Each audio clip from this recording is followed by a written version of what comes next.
Salamat sa Lord sapagkat tayo po ay nakarating ng taong ito, 2026. No? At nawa ay ang ating paglilingkod sa Lord, lagi nating isipin na hindi lamang ang paglilingkod ay isang linggo, isang buwan, isang taon, kundi dapat ang paglilingkod ko sa Lord ay lifetime. Amen po? Amen. Habang po nabubuhay tayo, dapat po tayo maglingkod po, no, sa ating Panginoon. Okay? Ngayon po, ang dadako na tayo ngayon sa ating pong pag-aaral. Ang paksa natin ngayong umaga, The Life of the Believers in Christ. The Life of the Believers in Christ. Ang buhay ng mga mananampalataya kay Kristo. So, sa atin po dito, sa ating paglilingkod sa Lord, walang duda na tayo pong lahat ay mananampalataya ng ating Panginoon. Amen po? Kasi wala ka naman dito kung hindi ka sasampalataya sa Lord. Amen? Kaya tayo nandito because we are the believers of our Lord Jesus Christ. Tayo po ay mananampalataya ng ating Panginoon at tayo po ay nagtitiwala sa ating Diyos na atin pong pinaglilingkuran. Kaya dito po tayo ngayon mag-aralan sa aklat po ng Colossians chapter 1 hanggang chapter 10, mga kapatid. At ito po ay maikli lamang na akin pong i-share po sa inyo.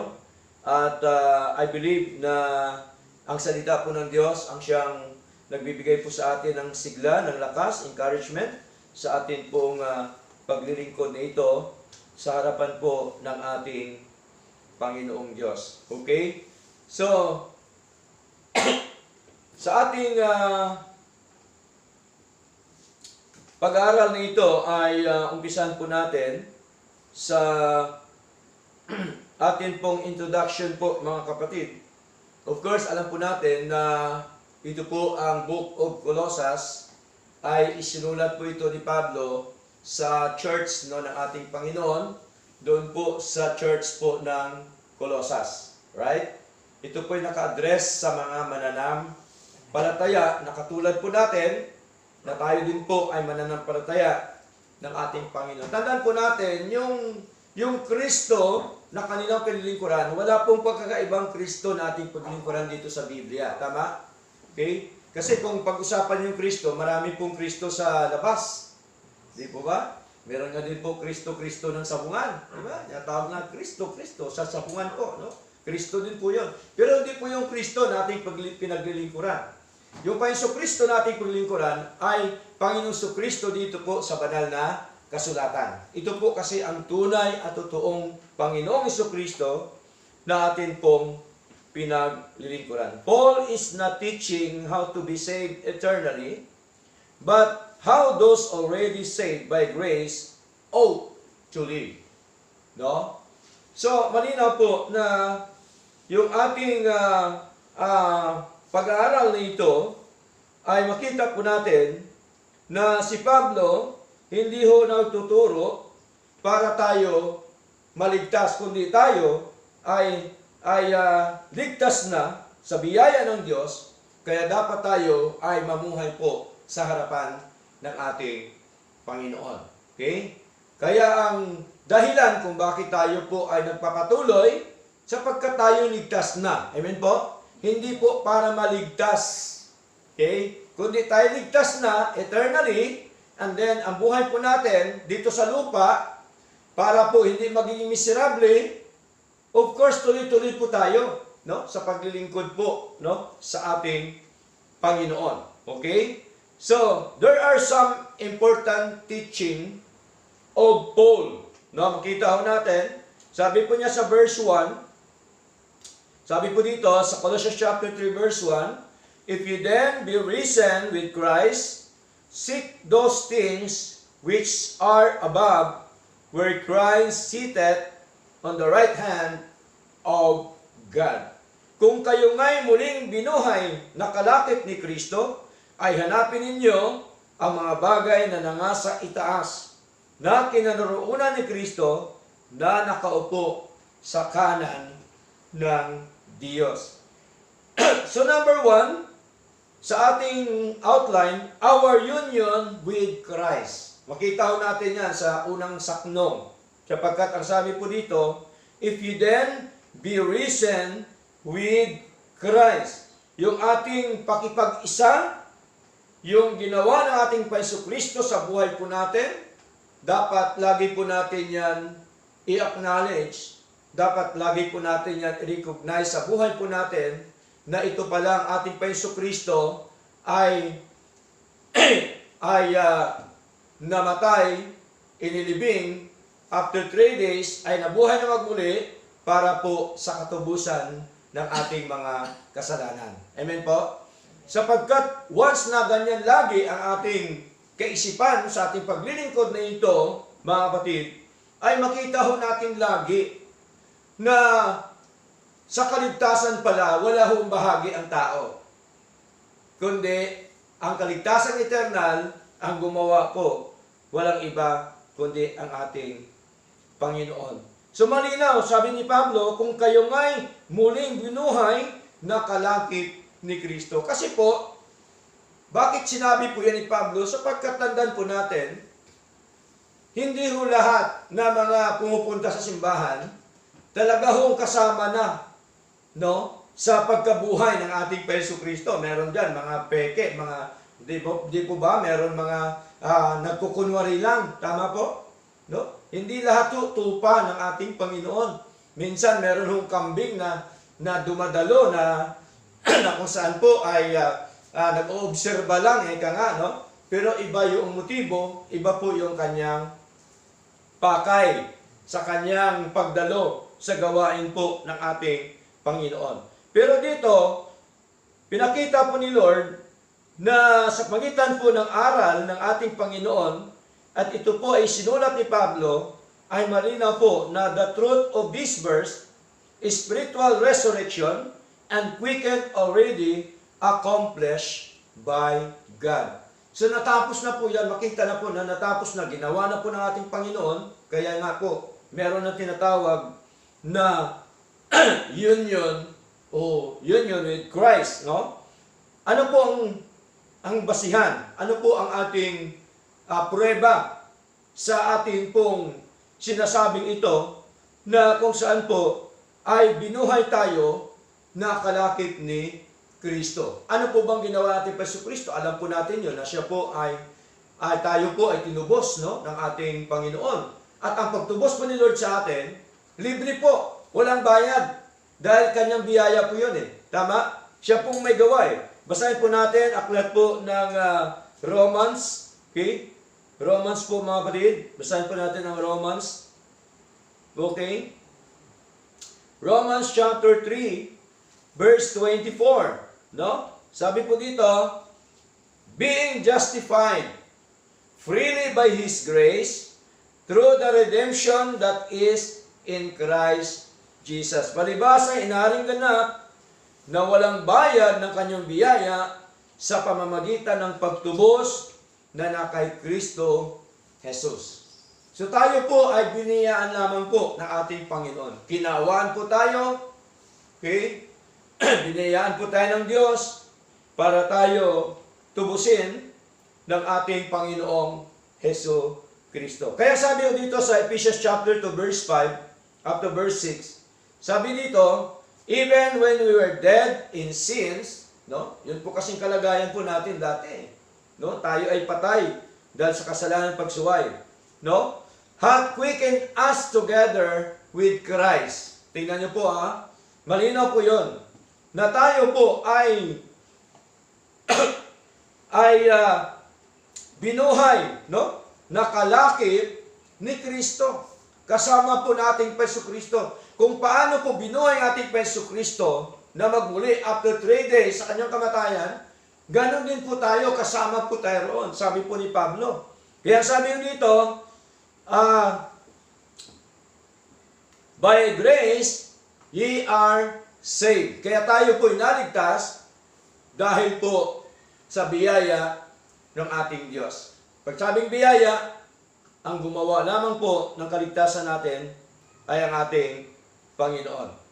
Verse 6, ano sabi? And that raised us up together and made us sit together in heavenly places in Christ Jesus. At tayo'y ibinangong kalakip niya at pinaupong kasama niya sa sangkalangitan kay Kristo Jesus. So ito po yung kaligtasang eternal, no? Sangkalangitan. Kasama po tayo ng ating Panginoon. Kasi po, siya po ang nagligtas po sa atin.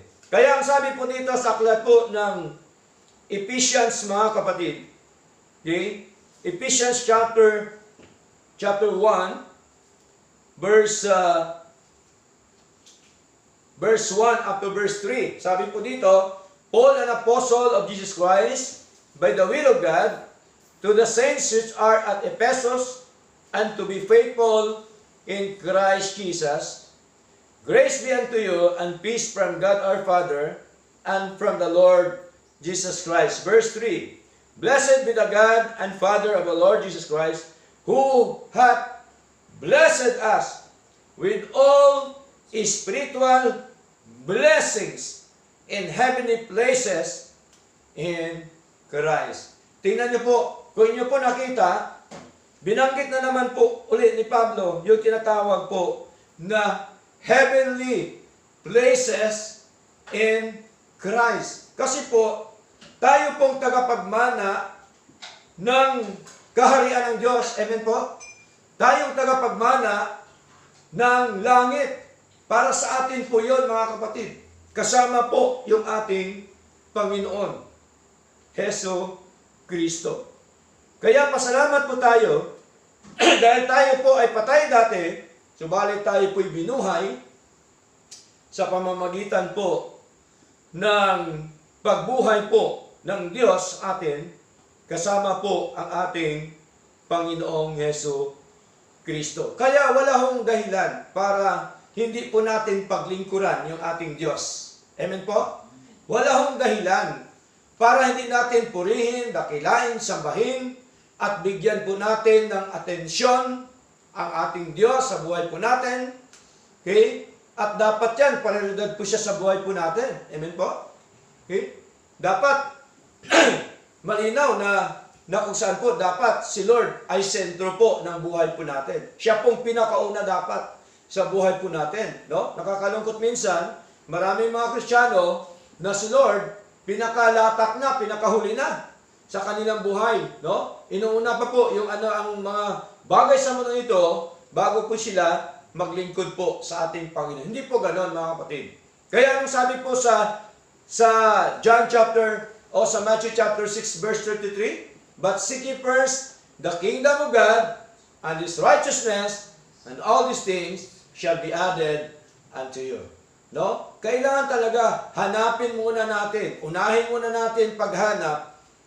Of course, ang kaharian ng Diyos, which is the ministry, ang gawain ng Panginoon at ang kanyang katwiran sa kanyang mga salita. At ang sabi po ni Lord, ang kasunod, no? And all these things shall be added unto you. So, wala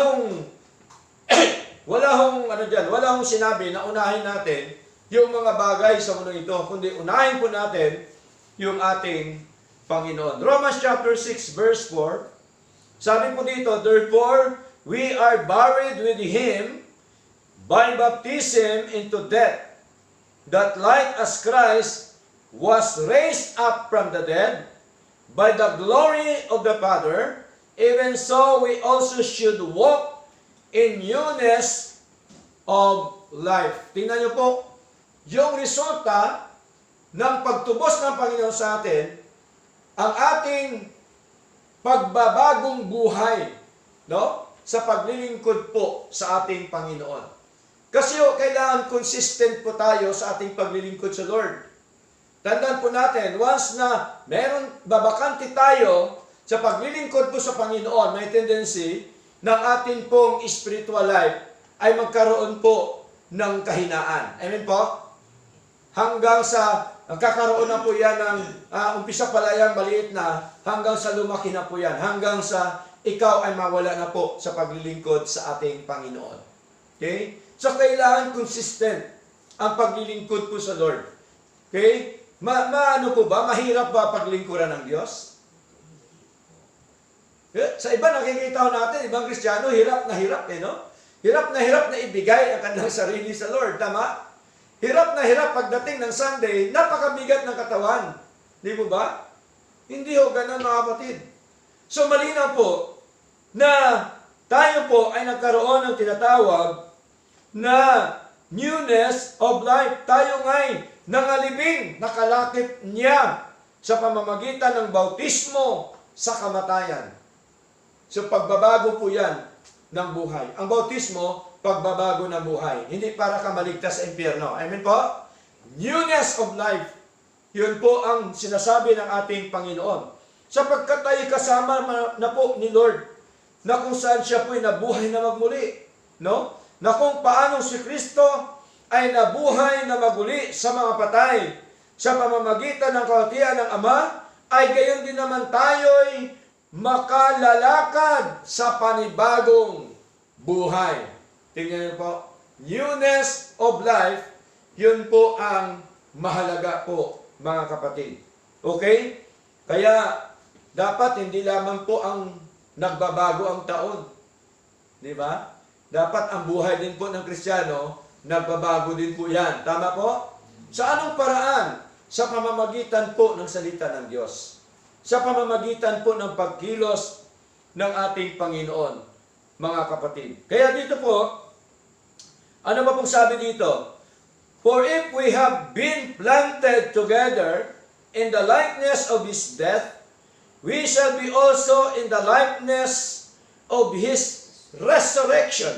Sapagkat kung tayo nga ay naging kalakip niya, dahil sa kawangis ng kanyang kamatayan, ay magkagayon, di naman tayo dahil sa kawangis ng kanyang pagkabuhay na magmuli. So malinaw po na tayo po, mga kapatid, ay kasama na po ng ating Panginoong Hesus Kristo. So dito po sa Romans chapter 6 verse 4 up to verse 5 teaches that believers already saved by grace. No, kung atin pong babasahin po dito, pag-aralan ng mabuti, ang Romans chapter 6 verse 4 up to verse 5 ay tinuro na po sa atin na tayo po ay naligtas na sa biyaya ng Diyos. Kaya tingnan niyo po, ano po ba ang naglilingkod sa Lord? Yung ligtas o hindi ligtas? Sino po bang naglilingkod sa Lord? Ang ligtas, alam nga naman ang hindi ligtas, hindi po talaga yan maglilingkod sa Lord. Tama? Okay? Ang hindi ligtas, hindi po talaga yan kahit anong gagawin mo dyan. Kasi hindi siya ligtas eh. Diba? Wala siyang willingness to hear the word of God. Hindi bukas ang kanyang puso. Sarado ang kanyang puso. Bulag siya sa katotohanan. Patay siya spiritual sa kanyang buhay sa harapan ng ating Panginoong Diyos. Kaya sabi ko dito, mga kapatid, already saved by grace, are united with Christ. Obligado po na tayo po ay dapat kasama ng ating Panginoon, mga minamahal. United with Christ in His death and resurrection, and therefore are called to live a new life that reflects that union, not to earn salvation, but because salvation has already been given. So binigay na po yan sa atin, ang kaligtasan po. Kaya syempre, of course, ang mga ligtas, dapat maglingkod sa Lord. Amen po? Ang maligtas dapat magkaroon ng bagong buhay sa harapan ng ating Panginoon. Yung kanyang pamumuhay dapat ay makita na siya po ay merong takot sa Diyos, na siya po ay sumusunod sa nais at kalooban po ng ating Panginoon. So ang ebidensya po na binigyan na tayo ng buhay ng walang hanggan, ito pong sinabi ni Lord, Panginoon Kristo, sa John chapter 10 verse 28, mga kapatid, sabi po dito, and I gave unto them eternal life. May nagbigay ba sa atin eternal life? Ang ating Paiso Kristo. Sabi po niya, and I give unto them eternal life, and they shall never perish. No? Kahit kailanman hindi siya mapapahamak. Saan? Sa impyerno. Okay? Mapapahamak doon sa impyerno. Hindi siya kahit kailanman, sabi po ng Panginoon. Neither shall any man pluck them out of my hand. No? Hindi lamang siya mapapahamak sa impyerno, kundi siya din po, mga kapatid, ay hindi siya pwedeng aagawin ng sinuman sa kamay ng ating Panginoong Jesucristo. Pag sinabi yung kamay, hindi ho literal na kamay natin. Ang kamay na binabanggit, ito po ang kapangyarihan ng Diyos. Hindi siya kailanman aagawin sa kapangyarihan ng ating Panginoon. Ang Diyos ba natin, pinakamakapangyarihan sa lahat? Amen. Kaya niyang gawin lahat yun, mga kapatid. Ayon po sa kanyang nais at kalooban. So that is the letter A. If ye then the risen with Christ. Nakita ho natin. Letter B, no? Seek those things which are above. So malinaw po, no? Dito pa rin tayo sa verse 1, no? Sapagkat ang sabi ho dito, malinaw po na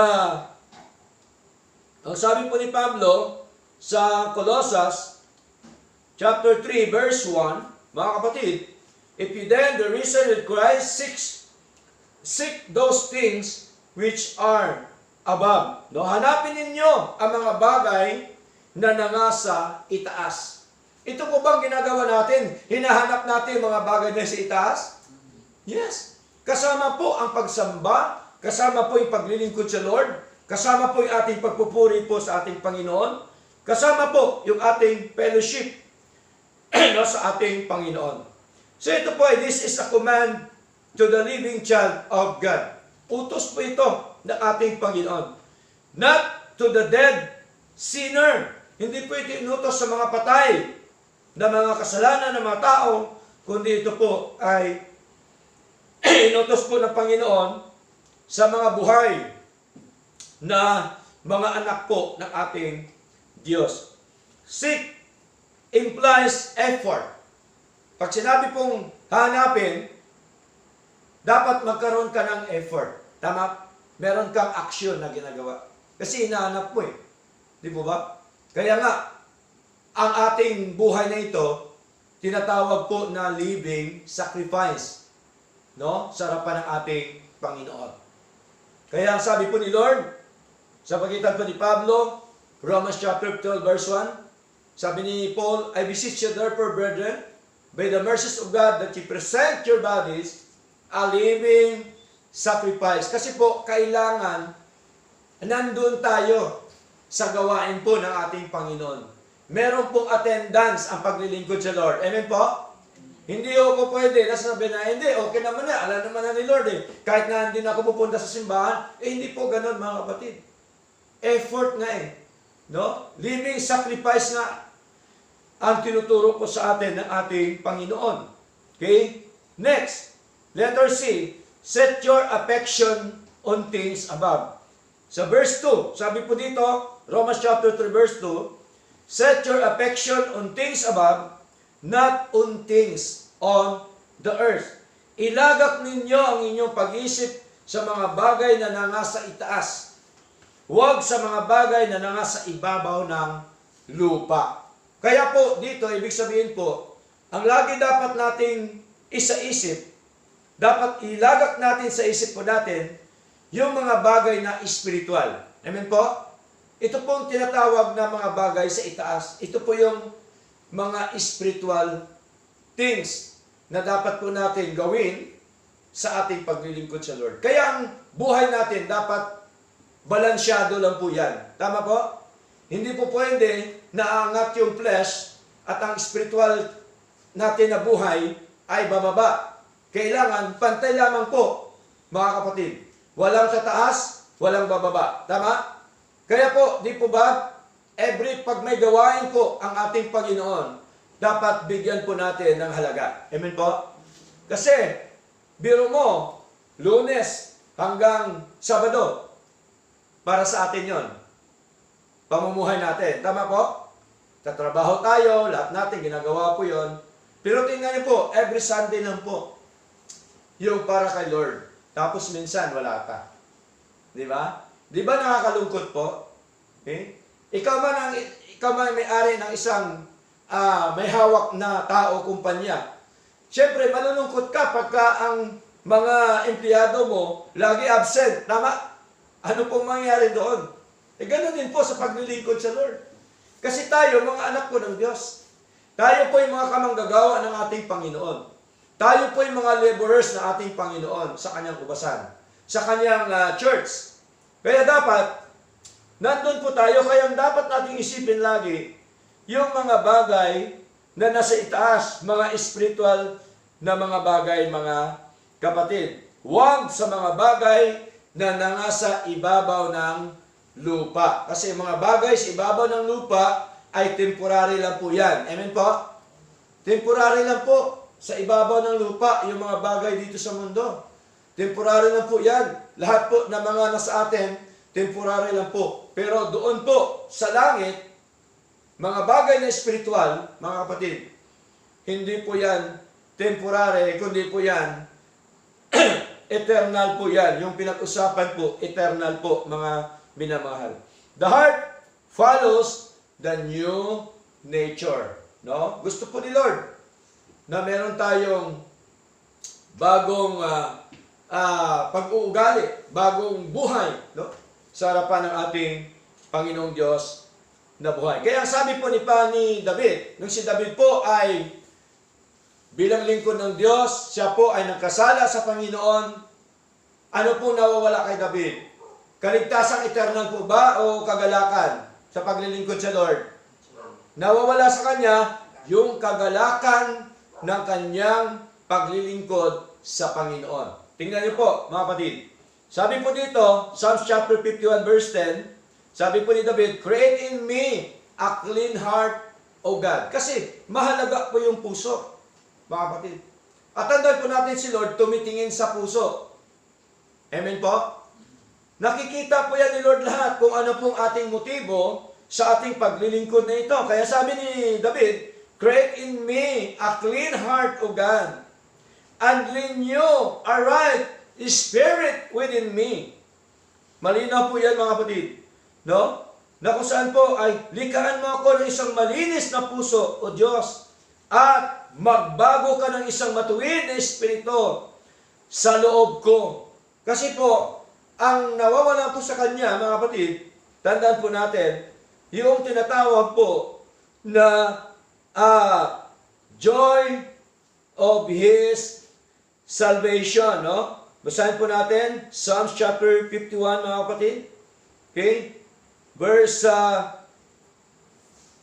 12. Sabi po ni David, "Restore unto me," no? "Restore unto me the joy of thy salvation, and uphold me with thy free spirit."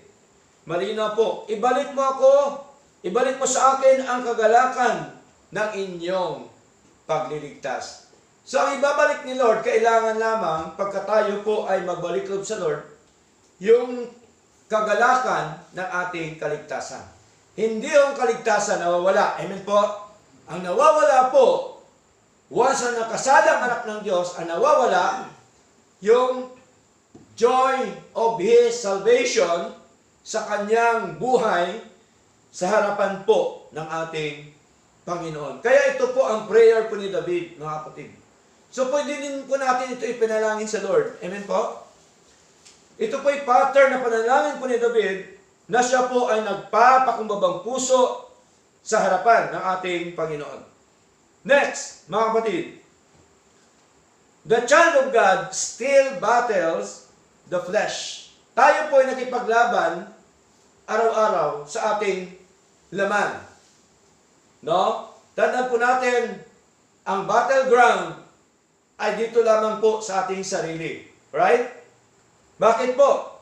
Sapagkat ang sabi po dito ni Pablo, mga kapatid, for the flesh lusted against the spirit.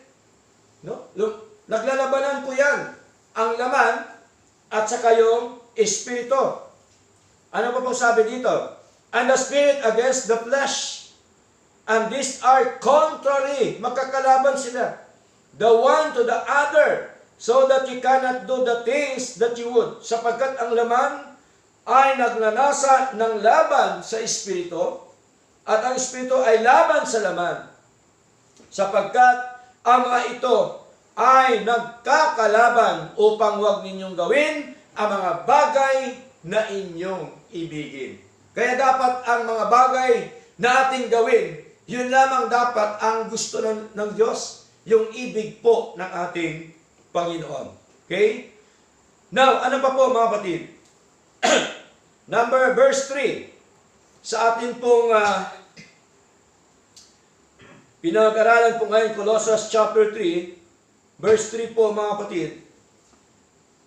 Sabi po dito sa verse 3, for are ye dead, and your life is hid with Christ in God.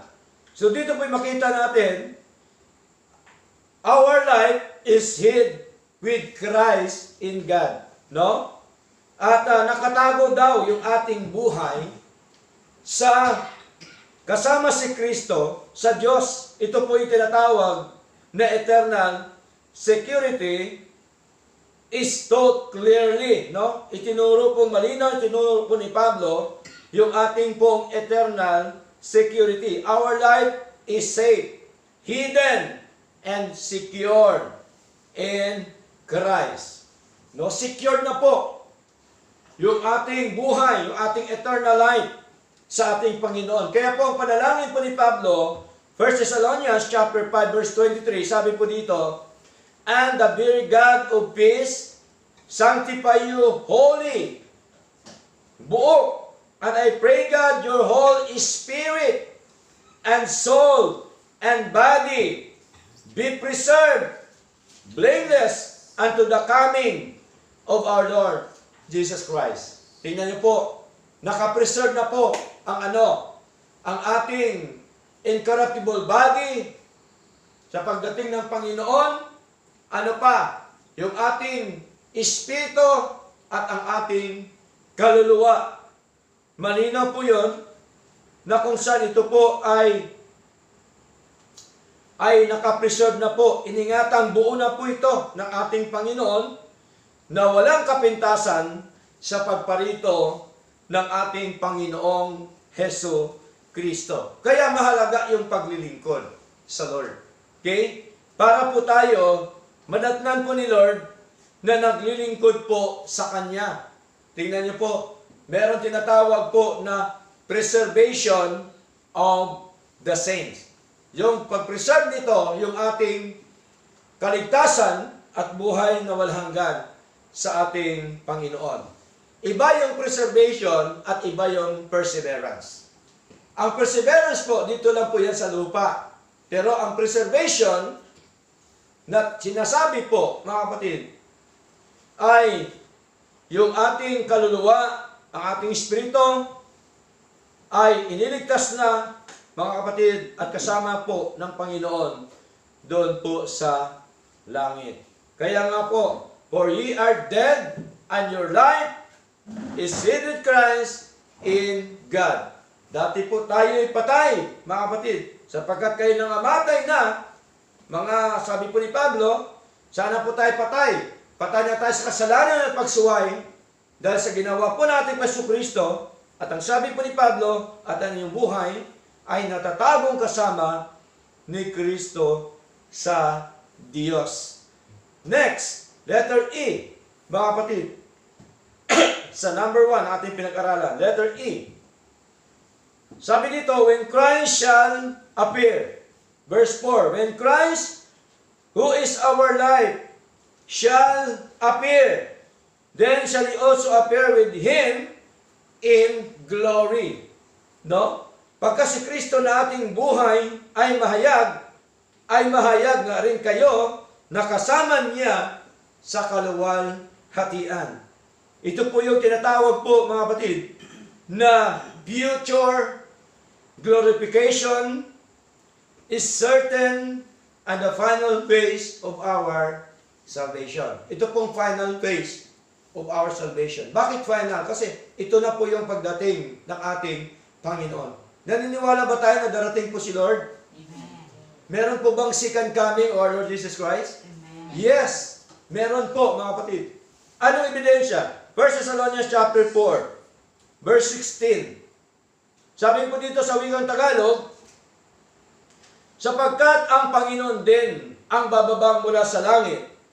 Tingnan niyo po na may isang sigaw, na may tinig na arkanghel, at may pakakak ng Diyos, at ang nangamatay kay Kristo ay unang mga bubuhay na maguli. Verse 17.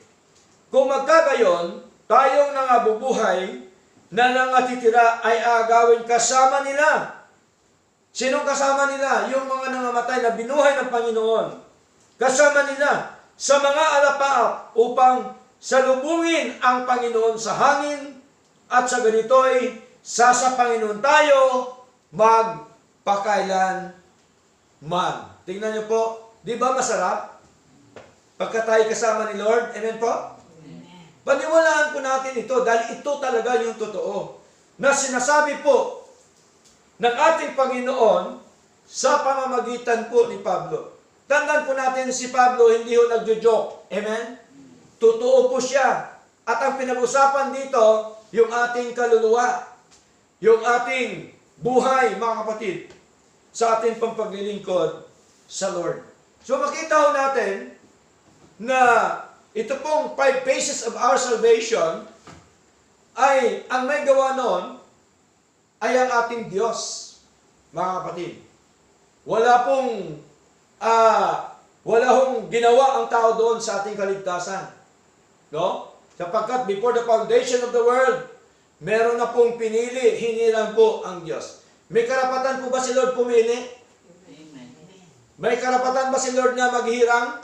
Amen. Yes. Kung tayo nga, namimili ng kamatis na hindi bulok Di ba? O si Lord pa kaya? Di ba, pag namalengke tayo, anong pang hanapin nyo? Yung maganda, yung pangit. Siyempre, maganda para mapakinabangan. Si Lord, tandaan po natin, ay siya po ang namimili ayon sa kanyang nais at kalooban. Amen po? Kasi Diyos siya, may karapatan po siya. Mga kapatid. Sabi ng mga iba, abay, unfair si Lord. Paano niya ng mga hindi niya pinili? Si Lord nakakaalam doon. Amen po? Okay? Ang mahalaga tayo ng mga pinili ni Lord, dapat magpatuloy tayo sa ating pong paglilingkod sa ating Panginoon. Kaya sabi doon sa 1 Peter chapter 1 verse 2, elect according to the foreknowledge of God the Father through sanctification of the Spirit unto obedience and the sprinkling of the blood of Jesus Christ. Grace unto you and peace be multiplied. Okay? So, malinaw po yun. Kaya tingnan niyo po mga kapatid. Sa ating paglilingkod na ito, nakita ho natin sa paligid natin mga minamahal. Okay? Pagka ba, meron bang time pagka pinaulan ni Lord ang Visayas, umuulan din sa Mindanao? Di ba? Meron hindi.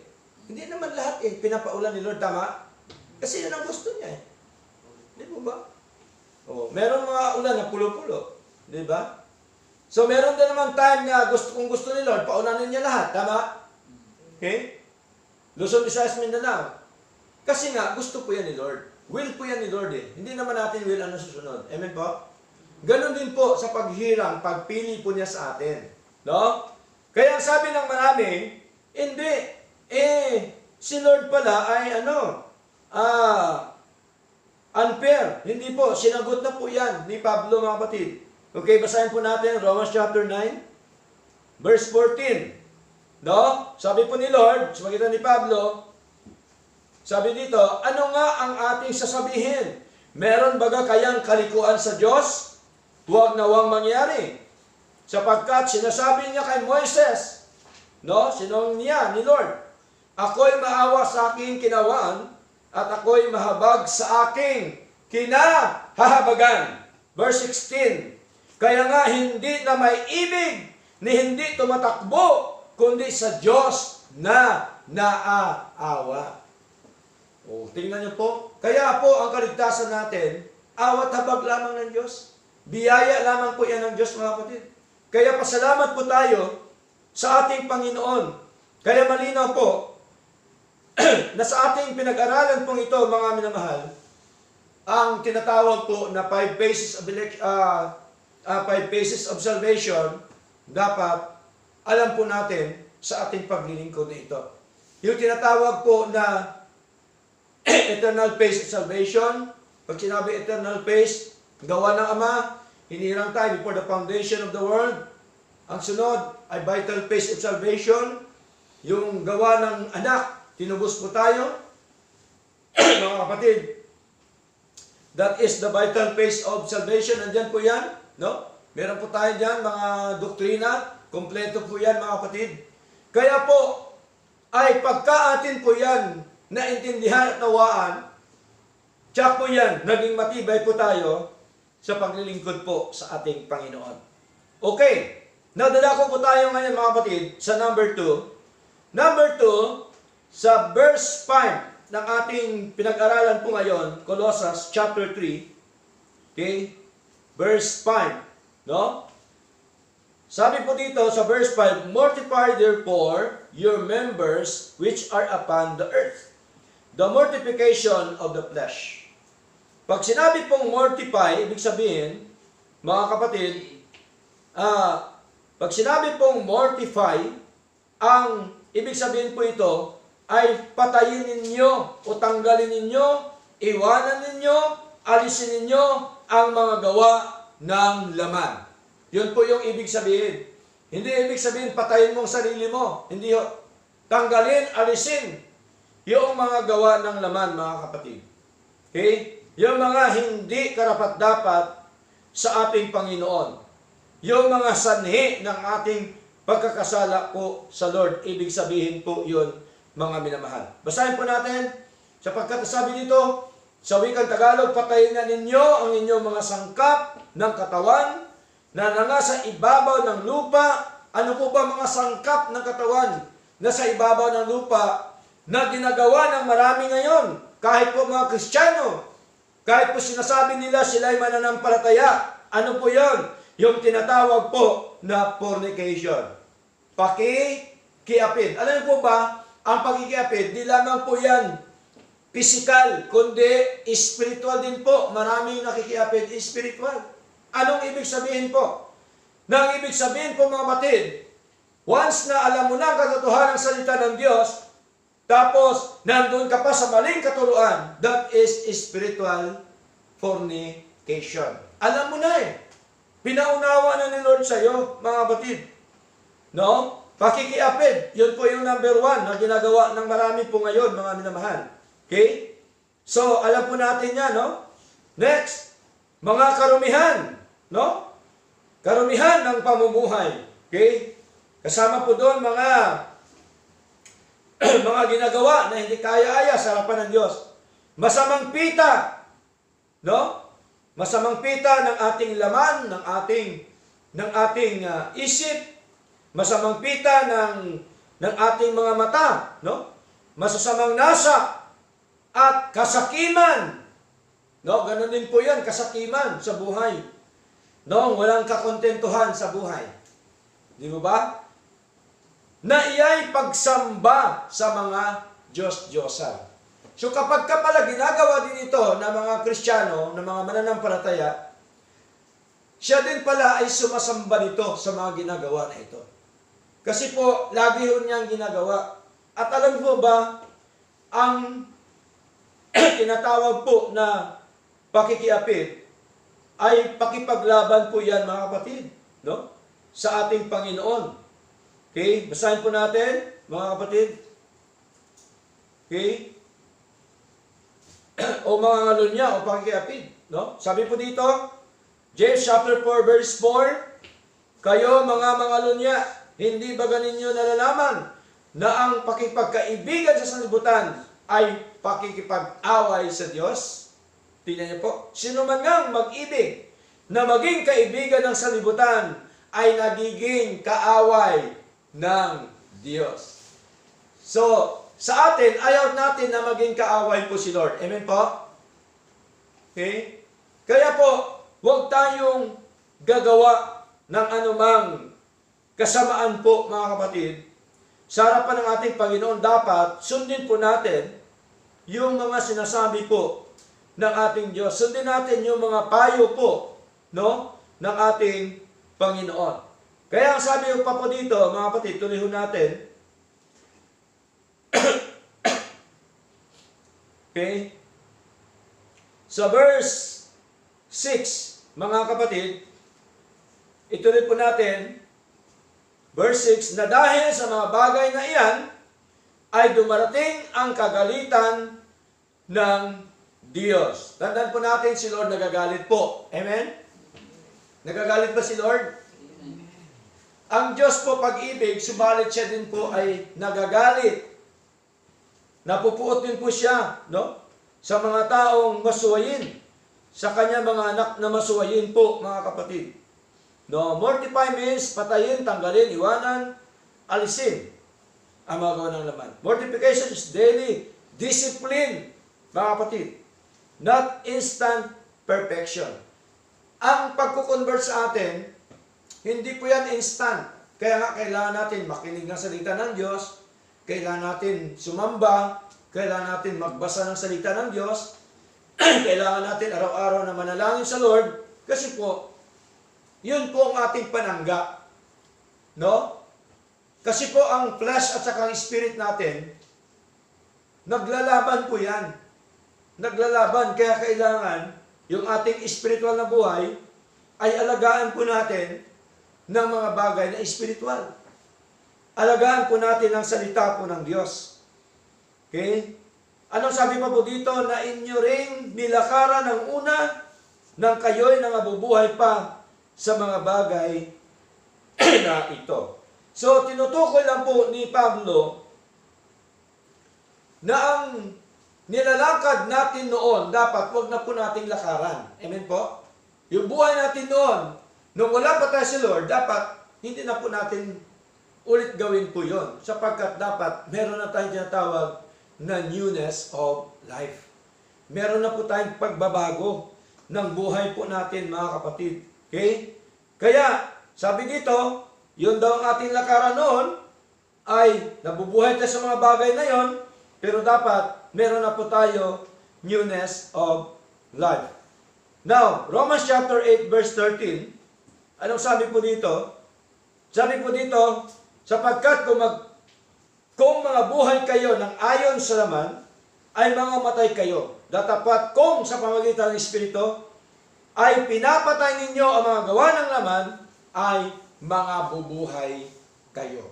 Tingnan niyo po, mga kapatid. So, mahalaga yung spiritual na buhay po natin, mga kapatid. Kasi kung namumuhay tayo sa laman, pinapatay natin yung Espiritu. At kung mabuhay tayo sa Espiritu, pinapatay natin ang laman. Tama po? Kasi nag-away-away po yan. At alam niyo po ba, matindi po yung hatak ng laman. Amen? Ito po ang una nating kalaban. Yung ating laman, yung ating flesh, mga kapatid. Kaya pagka hindi tayo aware po dito, akala natin minsan okay lang, pero bandang huli pala, nakikita natin na nawala na tayo sa paglilingkod sa Lord. Amen po? So ganun po yun. Kaya paalaala po ito ng ating Panginoon sa pamamagitan po ni Pablo. So malinaw po yan, mga kapatid. There are sins believers can still commit, proving this is not about eternal salvation. So marami po mga Kristiyano na nagkukumit po dito sa mga ginagawa na ito, mga kapatid. Pero tandaan po natin, mga minamahal, malinaw po na ang Diyos, ayaw po ng Diyos sapagkat si Lord po ay nagagalit po sa mga bagay na ito. Basahin po natin, aklat po ng Romans chapter 1, verse 18. No? Meron po dito binanggit, mga kapatid. Sabi po dito, For the wrath of God is revealed from heaven against all ungodliness and unrighteousness of men who hold the truth in unrighteousness. Sapagkat ang puot ng Diyos ay nayag mula sa langit laban sa lahat ng kasamaan at kalikuan ng mga tao na mga sinasawata ang katotohanan ng kalikuan. Nilalabanan nilang katotohanan, no? Ng ating Panginoon. Kaya tingnan niyo po, mga kapatid, noong panahon po ni Noe, bakit po ba ginuna ng Diyos ang mundo during the times o kita ng baha? Because of sin. Tama? Because of sin. Sa panahon naman ni Lot, bakit niya ginuna ang Sodom at Gomorrah? Because of sin. Kasi nagagalit po si Lord talaga. No? Kapag ginagawa ito na kanyang mga anak. Okay? Kasi ito mga gawain ang hindi niya anak eh. Kaya tayo bilang anak ng Diyos, hindi natin ito dapat gawin. Yung mga bagay na ito, mga minamahal. Okay? Ano ba po, mga kapatid? Okay? Tuloy natin. Manapay, ito po ang ating gagawin sa ating paglilingkod na ito sa harapan po ng ating Panginoon. Kaya dito po, hayaan po natin, mga kapatid, na bilang Diyos, Ama natin, bilang tayo anak, nakita ho natin na ang Ama may karapatan na tayo po ay paluin. Tama? Kaya po, maraming Kristiyano pinapalo. Diba? Saan sila pinapalo? Pinapalo sa problema. Pinapalo sa sakit. Tama po? Pinapalo sila kung ano-ano mga nangyari sa buhay nila. Kasi pinapalo po talaga ni Lord ang tunay niyang anak. Tandaan po natin yan, mga kapatid. Hebrew chapter 12 verse 5, ano sabi dito? Sabi po dito, sa wikang Tagalog, at inyong nilimot ang inaaral na ipinagkipagtalo sa inyo tulad sa mga anak. Anak ko, huwag mong waling bahala ang parusa ng Panginoon o manglupaypay man kung ikaw ay pinagwiwikaan niya. Tuloy natin. At hinahampas ang bawat tinatanggap na anak. Ituloy natin, mga kapatid. Inari kayo ng Diyos na tulad sa mga anak, sapagkat alingang anak ang hindi pinarusahan ng kanyang ama. Literal na buhay natin, may mga anak tayo minsan na suwain. Ayaw po natin po yun. Tama? Kaya ang ginagawa po natin, anong ginagawa natin? Pinapalo ba natin literal? Disiplina. No? Nung maliit pa, siyempre merong palo.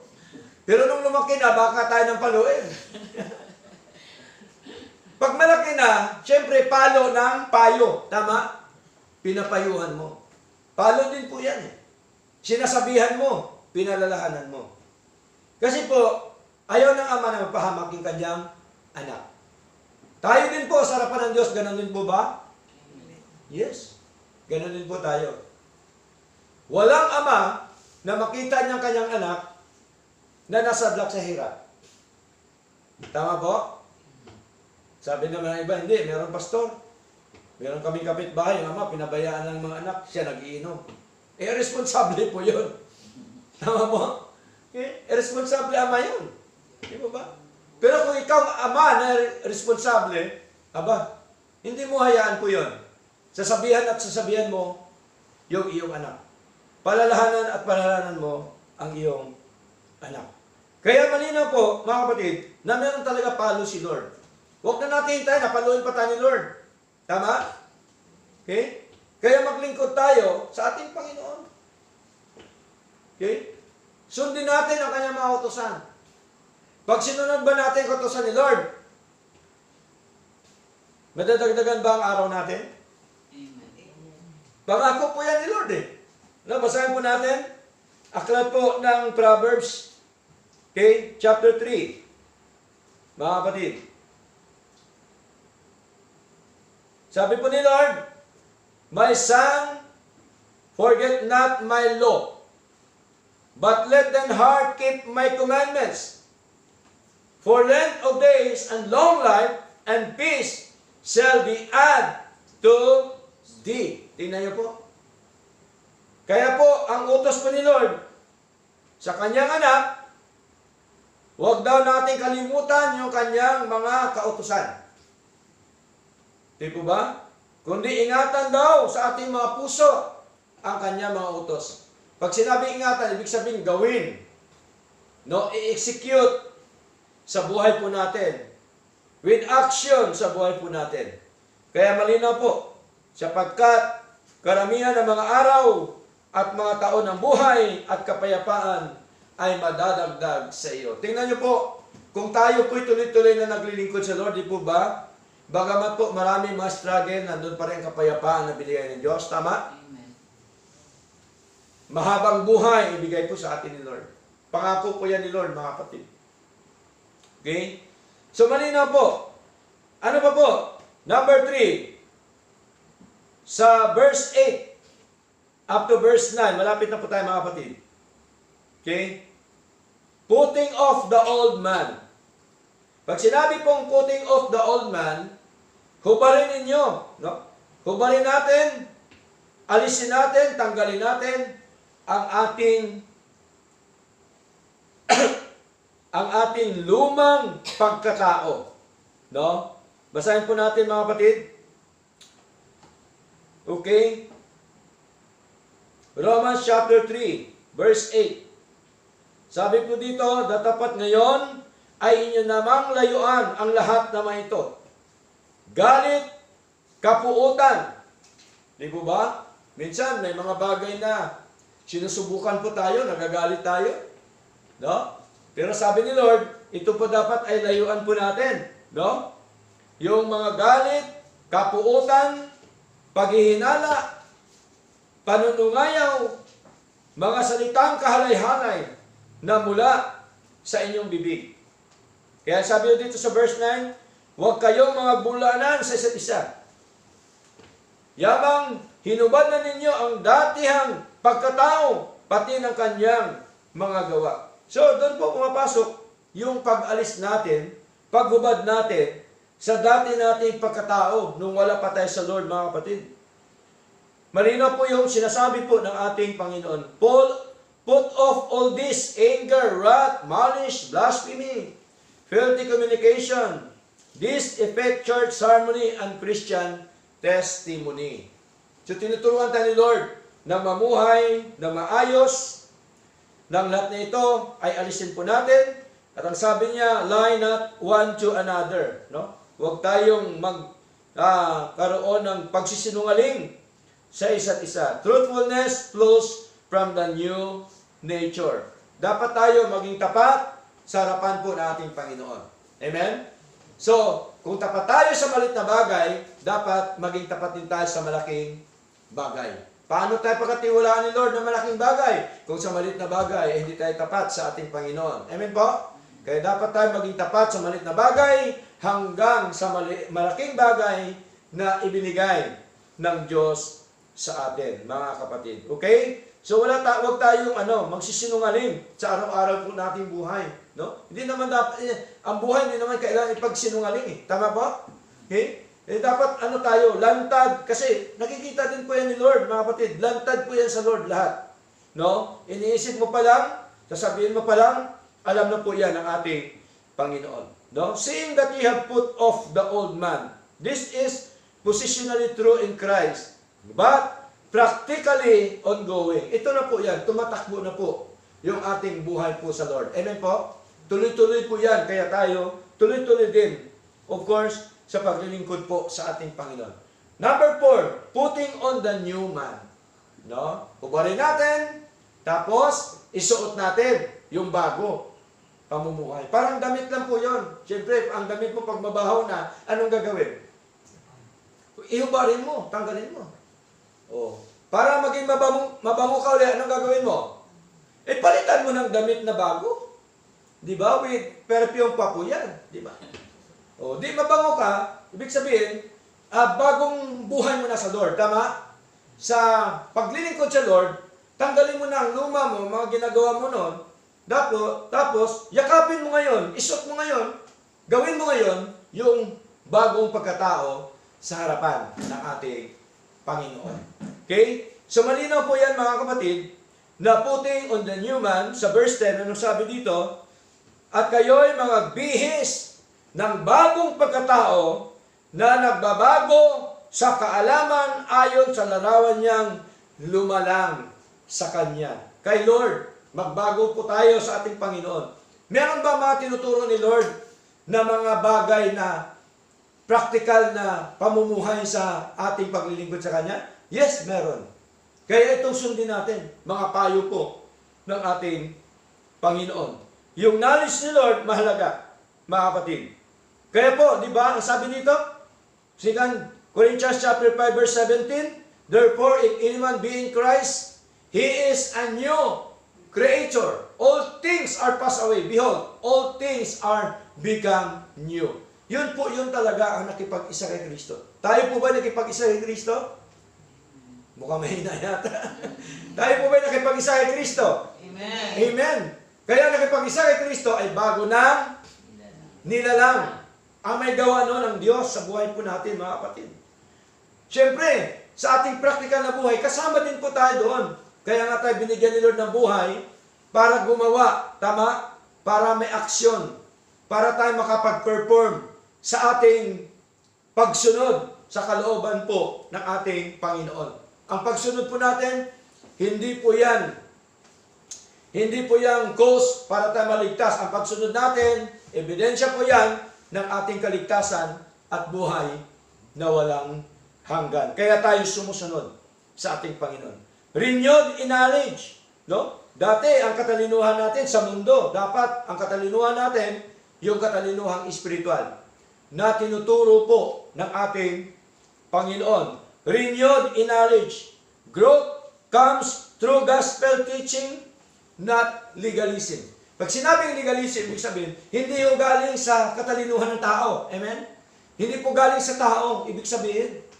Yung dapat na magkaroon tayo ng mga katuruan, mga kapatid, ng paglago sa ebanghelyo po dapat ng ating Panginoon. Ano sabi sa 2 Peter chapter 3 verse 18? But grow in grace and in the knowledge of our Lord and Savior Jesus Christ.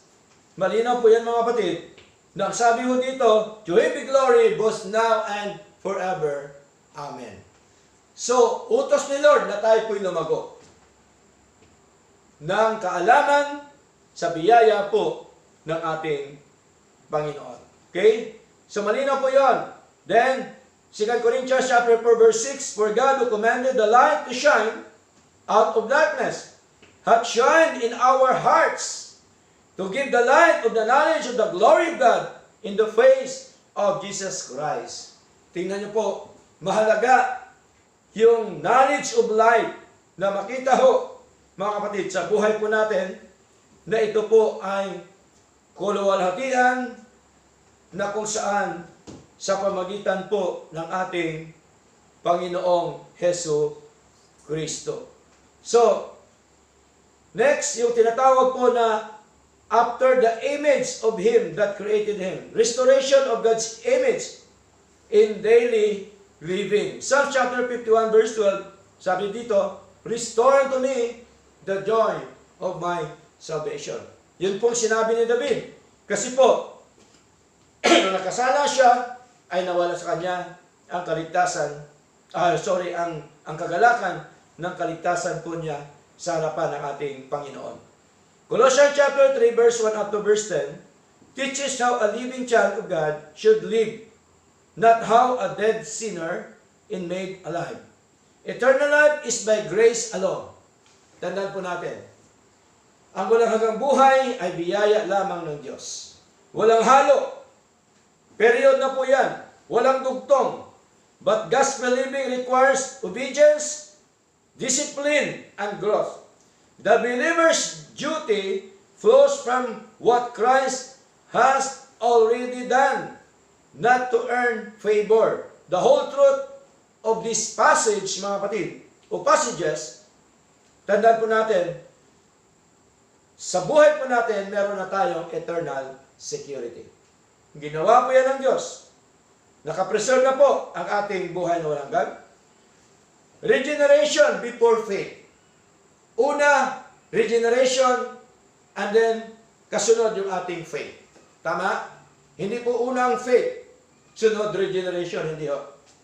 At ang regeneration po natin, that is not gospel regeneration, but it is spirit regeneration. Ang nagbabago ng buhay po natin, ang nag-born again sa atin, ay ang Espiritu ng Diyos. Hindi po yung gospel. Ang gospel po ay tinatawag po yan na pagka atin pong sundin, yung tinatawag po yan na conversion, mga kapatid. Now, practical sanctification, gospel obedience, not works salvation. Daily warfare between flesh and spirit. Ito po lahat ang ating pinag-aralan. Kaya po, mga kapatid, malinaw po na sa tema ng ating pinag-aralan, the life of the believers in Christ. Yun po lahat ang buhay po natin sa ating Panginoon. Purihin po ang Panginoon, nawa ay pinagpala po tayo ng mga salita ng ating Diyos. Dahil lahat po ito mayo,